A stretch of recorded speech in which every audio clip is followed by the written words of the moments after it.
യോഹന്നാന്റെ സുവിശേഷം 21 അധ്യായം 6 അവൻ പറഞ്ഞു, വള്ളത്തിൻ്റെ വലത്തുവശത്ത് വലയിടുക, അപ്പോൾ നിങ്ങൾക്ക് കിട്ടും. അവർ വലയിട്ടു. അപ്പോൾ വലയിൽ അകപ്പെട്ട മത്സ്യത്തിൻ്റെ ആധിക്യം നിമിത്തം അത് വലിച്ചു കയറ്റാൻ അവർക്ക് കഴിഞ്ഞില്ല. സ്നേഹമുള്ളവരെ, കർത്താവ് പറയുന്നിടത്ത് അവർ വലയിട്ടു. ഇതിനു മുൻപ് അവർ വലയിട്ടതാണ്. ഇതേ സ്ഥലത്ത് എത്രയോ തവണ, ഒരു രാത്രിക്കാലം മുഴുവൻ. ഈ വള്ളവും ഈ വലയും വലയിട്ട കടലും എല്ലാ സാഹചര്യങ്ങളും ഇവർക്ക് പരിചിതമാണ്. എന്നാൽ അവൻ പറഞ്ഞു വലയിടുക. 1 മിനിറ്റ് മുമ്പ് വലയിട്ട് പിടിച്ചകത്തേക്ക് ഇട്ടതേ ഉള്ളൂ, ഒന്നും കിട്ടിയില്ല. കർത്താവ് പറഞ്ഞു നീ വലയിട്.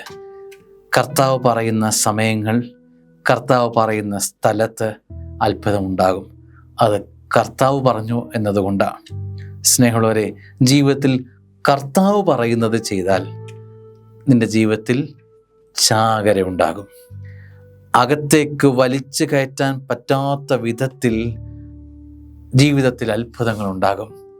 ഒരുപക്ഷെ ചെറിയ ഒരു പൊടിമീനിന് വേണ്ടി കൊതിച്ചൊരു രാത്രിക്കാലം പിന്നെ നിൽക്കുമ്പോൾ അനേകം വിഭവങ്ങളോടെ, സമ്പൽ സമൃദ്ധിയുടെ നന്മകളോടെ ചാകര നിൻ്റെ ജീവിതത്തിലേക്ക് പെയ്തു കയറ്റാൻ കർത്താവിനറിയാം.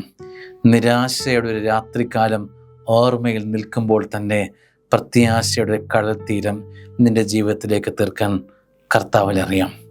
ഇരുണ്ട യാമങ്ങളുടെ ഓർമ്മ ജീവിതത്തെ ഭയപ്പെടുത്തുമ്പോൾ മഴവില്ല് തന്ന് കർത്താവ് നിന്നെ അനുഗ്രഹിക്കാൻ പൊന്നു കർത്താവിനറിയാം എന്നത് മറക്കരുത്.